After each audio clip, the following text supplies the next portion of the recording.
Hello guys.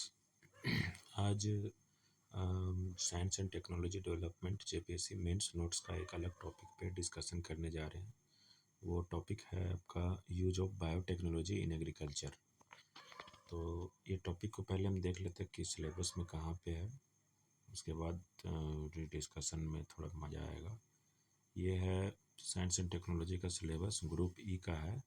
इसमें national topic wise इसको देखते हैं कहाँ कौन कौन सा टॉपिक है। पहला आता है national science, national pollution science and technology, इस पे हो चुका है डिस्कशन। फिर है energy demand of country, conventional and unconventional, ये हो गया है। फिर आता है न्यूक्लियर एनर्जी पे, तो इस मेरिट्स डिमेरिट्स हो गया है। ट्रेंड्स इन न्यूक्लियर पॉलिसी पे हो गया है। एनपीटी सीटीबीटी हो चुका है। स्पेस टेक्नोलॉजी इंडियन में है आपका, इंडियन स्पेस प्रोग्राम हो चुका है। Application of satellites for different purposes हो चुका है। इंडियन मिसाइल प्रोग्राम हो गया है। रिमोट सेंसिंग हो गया है। GIS and its application in weather forecasting पे भी हो चुका है। Digital warning, mapping of water, soil, mineral resource, ये सब भी हो चुका है। अब आता है use of biotechnology in agriculture, इस पे हम लोग डिस्कशन करने जा रहे हैं। तो टॉपिक पे आते हैं। पहले ये है topic, use of biotechnology in agriculture. इसको पहले इंट्रोडक्शन पढ़ते हैं क्या बोलता है। तो बोल रहा है कि agriculture has always been central to human survival and economic development. सही बात है। खेती बाड़ी जो होता है वो मानव ह्यूमन का डेवलपमेंट के लिए, मानव जात का विकास के लिए जो है वो एक पॉइंट ऑफ सेंट्रल पॉइंट हुआ है उसका आर्थिक विकास के लिए। However, growing populations, climate change, limited land and natural resources constraints pose significant challenges to sustainable food production. ठीक है, बहुत सारा लिमिटेशन है, जैसे पॉपुलेशन बढ़ रहा है, क्लाइमेट चेंज है, हमेशा एक समान नहीं रहता है, लिमिटेड लैंड है, तो वो सब को लेकर के कुछ चैलेंजेज है जिसके चलते सस्टेनेबल डेवलपमेंट को चैलेंज देता है। फिर आता है कि बायोटेक्नोलॉजी क्या है। तो द यूज, उसमें पहले डिफाइन कर लेते हैं क्या है बायोटेक्नोलॉजी। तो बोला the use of living organisms and biological systems to develop products and process has emerged as a powerful tool to transform agriculture. It helps increase productivity, improve quality, reduce dependency on chemicals and make farming more sustainable. तो ये हो गया introduction कि biotechnology का use कैसे होता है, इसका डिफाइन कैसे किया है। एक बार फिर इसको पढ़ लेते हैं। जैसे बोल रहा है कि agriculture has always been central to human survival and economic development, ये डिफाइन किया पहले। However, growing population, climate change, limited land, and natural resource constraints pose significant challenges to sustainable food production. आगे है कि biotechnology the use of living organisms and biological system to develop products and processes has emerged as a powerful tool to transform agriculture. It helps increase productivity, improve quality, reduce dependency on chemicals and make farming more sustainable. ये हो गया introduction. अब आता है what is agricultural biotechnology, actually में है क्या। तो इसका कहना है कि agricultural biotechnology refers to the scientific techniques used to modify plants, animals and microorganisms to enhance their value in farming. It includes a range of technologies such as, तो biotechnology को ये ऐसा कह सकते हैं कि इसमें साइंटिफिक तरीका से, टेक्निक से इसका प्लांट्स, एनिमल्स और माइक्रोऑर्गेनिज्म्स को प्रोडक्टिविटी को बढ़ाते हैं, इसको इन्हेंस करते हैं, जेनेटिकली मॉडिफाइड करते हैं। क्या क्या पॉइंट्स है वो देखते हैं क्या क्या किया जाता है बायोटेक्नोलॉजी के अंदर।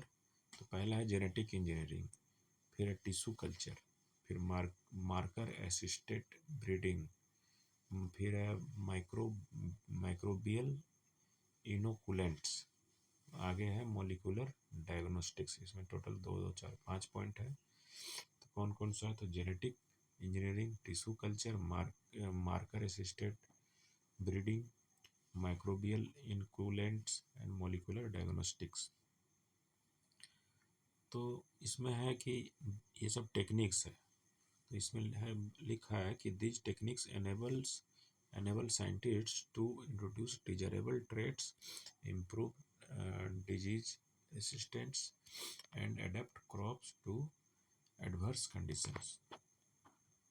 तो इसमें ये सब टेक्निक से क्या करते हैं कि जैसे कोई प्लांट है या फिर कोई बीज है, तो उसको क्या करता है कि डिजीज रेसिस्टेंस पैदा होता कर देता है, मॉडिफाई कर देता है एडवर्स कंडीशन में ग्रो करने के लिए। जैसे सूखा एरिया, तो उस प्लांट को या फिर सीड्स को ऐसा मॉडिफाई कर दिया जाता है कि कम पानी में डेवलप हो सके। तो ये सब टेक्निक है, यही होता है बायोटेक्नोलॉजी का यूज। आगे है application of biotechnology in agriculture, कहाँ कहाँ ये अप्लाई हो सकता है। तो पहला पॉइंट है इसमें, पॉइंट 1 2 3 4 5 6 6 पॉइंट है इसका एप्लीकेशन को लेकर के। देखते हैं क्या करके क्या है। तो पहला पॉइंट में बोला कि development of genetically modified crops. Biotechnology का यूज करके हम लोग क्या करते हैं, क्रॉप्स को जेनेटिकली मॉडिफाई कर देते हैं। जैसे कह रहा है कि one of the most well known applications in the development of genetically modified crops, these are crops whose DNA has been modified to express desirable traits such as, example के तौर पे देखते हैं तो पेस्ट रेसिस्टेंट। हाँ, pest resistant में बोल रहा है कि बीट कॉटन जो है, BT cotton is a major success story in India. It contains a gene from the bacterium Bacillus thuringiensis that protects the plant against bollworm, reducing pesticides use and increasing yields। तो यही बोल रहा है paste resistance के तौर पे। फिर है हर्बिसाइड टॉलरेंस। तो हर्बिसाइड टॉलरेंस में क्या है कि crops engineered to tolerate specific herbicides allow farmers to control weeds more effectively। तीसरा पॉइंट में है कि डिजीज रेसिस्टेंस। जीएम जो है genetically modified technology can create crops resistant to viral, bacterial और fungal diseases, reducing crop losses. तो 3 point है जहाँ पे इसका एप्लीकेशन होता है। जैसे पेस्ट रेसिस्टेंस, तो इसमें क्या है कि बहुत सारा, जैसे कॉटन का एक ये बीट कॉटन के बारे में बोल रहा है, उसमें क्या किया है कि ये जेनेटिकली मॉडिफाइड है और ये पेस्टिसाइड्स को यूज कर इसमें रिड्यूस हुआ है और ये खुद से उतना सस्टेन करने का इसमें ये मॉडिफिकेशन कर दिया जाता है। दूसरा है हर्बिसाइड टॉलरेंस। तो crops engineer to tolerate specific herbicides allow farmers to control weeds from effectively more effectively. फिर डिजीज रेजिस्टेंस पैदा हो जाता है, तो वो सब चीज़ है। दूसरा पॉइंट में आता है improving crop yield and quality. तो इसमें बोल रहा है कि biotechnology helps develop high yielding varieties with better nutritional quality known as biofortification. Example include, अब क्या क्या एग्जाम्पल, जैसे golden rice enriched with vitamin A है। दूसरा है कि हाई प्रोटीन और हाई ऑयल कंटेंट सोयाबीन्स। तो ये सब क्रॉप यील्ड के तौर पे एग्जांपल में ले सकते हैं। Such improvements contribute to food security and nutritional health. तो यही कह रहा है कि biotechnology helps develop high yielding varieties, मतलब इस टाइप का वैराइटीज को सीड्स मॉडिफाई करके दिया जाता है जो हाई यील्डिंग है, ज़्यादा पैदा होता है उसमें, मतलब कि एक बीज से ज़्यादा प्रोडक्शन होता है। तीसरा पॉइंट है एबायोटिक स्ट्रेस टॉलरेंस। तो बोल रहा है with climate change increasing the frequency of droughts, floods, and salinity, biotechnology is being used to develop crops uh, that can tolerate such stresses। तो यही बोल रहा है कि बायोटेक्नोलॉजी को यूज करके हम लोग बहुत सारा क्रॉप्स को ऐसा डेवलप कर देते हैं कि ड्राउट्स, फ्लड्स और सैलिनिटी को लेकर के वो विथ स्टैंड कर सके, उसको टॉलरेट कर सके, क्योंकि अभी का क्लाइमेट का कोई श्योरिटी नहीं है। फॉर एग्जाम्पल ड्राउट रेसिस्टेंट मेज एंड राइसेस, दूसरा है मेज राइस, चावल मक्का जो ड्राउट रेसिस्टेंस है, सूखा में भी टिक जाता है। दूसरा है salt tolerant varieties of wheat and rice, कुछ कुछ जो है वेराइटी है जो चावल और गेहूं का जो कि नमक जहाँ पे ज़्यादा है उसको टॉलरेट करता है। These helps maintains healths in challenging environments. ये क्या है कि जिस जहाँ पे इन्वायरमेंट चैलेंजिंग है, फेवरेबल नहीं है, वहाँ पे भी ज़्यादा प्रोडक्शन खेती हो सकता है। चौथा पॉइंट है tissue culture and micro propagation. तो tissue culture is a method of growing plant cells or tissues in controlled environments to produce large numbers of identical plants clones. Benefits include rapid multiplication of disease-free planting material, propagation of plants that are hard to grow from seeds, example banana, orchids, ये सब. This ensures uniform quality of productivity. तो tissue culture and micro propagation क्या हुआ कि tissue culture is a method of growing plant cells और tissues in control environment to produce large number of identical plants. फिर है पांचवा point bio fertilisers and bio pesticides. तो biotechnology has led to the development of bio fertilisers like rhizobium, azospirillum and myco mycorrhiza that enhance soil fertility naturally by fixing nitrogen and improving nutrient uptake. Biopesticides क्या है कि derived from microbes or plants help control pests and diseases while minimizing harm to the environment and human health compared to chemical pesticides. छठा point है molecular breeding and diagnostics.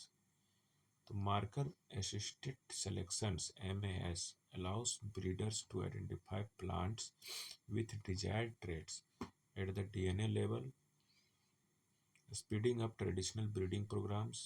Molecular diagnostics help detect plant diseases early and accurately, allowing timely interventions. फिर से इसको देखते हैं क्या बोल रहा है मोलिकुलर ब्रीडिंग एंड डायग्नोस्टिक्स। ये डायग्नोस लेकर के है कि अर्ली हमको डायग्नोस कर सकते हैं तो उसका इलाज कर सकते हैं, फिर प्रिकॉशन ले सकते हैं, ज़्यादा क्रॉप्स मेरा जो हम लोग का वो डैमेज नहीं हो। जैसे marker assisted selections MAS allows breeders to identify plant with desired traits at the DNA level, speeding up traditional breeding programs. Molecular diagnostics help detect plant diseases early and accurately, allowing timely interventions. अब आता है advantages of biotechnology in agriculture. क्या क्या advantage है? तो increased crop yields and productivity, सही बात है, क्रॉप याइल्ड इंक्रीज हो जाता है। Reduce use of chemical fertilisers and pesticides benefiting the environment. Pesticide chemical वगैरह कम यूज करते हैं क्योंकि मेरा जो क्रॉप है वो जेनेटिकली मॉडिफाइड होता है, तो वो सस्टेनेबल होता है, विथस्टैंड कर सकता है बहुत तरह का जो चैलेंजेज है, तो केमिकल फर्टिलाइजर नहीं यूज करते हैं। तीसरा point better quality of shelf life of produce. चौथा एडेप्टेशन और to climate change and stress conditions, ठीक है। पांचवा enhanced food security and farmer income हो गया। फिर आता है चैलेंजेज एंड कंसर्न्स, फिर भी कुछ कुछ चैलेंजेज है जैसे कि ethical and environmental concerns over GM crops, genetically modified crops. फिर है कि risk of biodiversity loss in traditional varieties are neglected. तीसरा है intellectual property rights limiting farmers access to technology. चौथा point public resistance due to lack of awareness about. ये सब इसका challenges है। कंक्लूजन में आते हैं, तो कंक्लूजन में है कि biotechnology holds immense potential to make agriculture more productive, sustainable and resilient. In a world facing food insecurity and environmental challenges, it offers scientific solutions that benefit both farmers and consumers. However, its adoption must be guided by sound regulatory frameworks, public awareness, and balance between modern techniques and traditional wisdom to ensure sustainability and equity in agriculture. तो ये हो गया इसका complete notes. इसमें एक बार देखते हैं शुरू से क्या क्या पॉइंट हम लोग अभी पढ़े। तो use of biotechnology in agriculture में पहले इंट्रोडक्शन पढ़े, फिर आ गया एग्रीकल्चर बायोटेक्नोलॉजी एक्चुअली में है क्या, किस किस पॉइंट पे काम करता है। तो genetic engineering, tissue culture, marker assisted breeding, microbial inoculant, molecular diagnostics. फिर इसके एप्लीकेशन के बारे में बताया।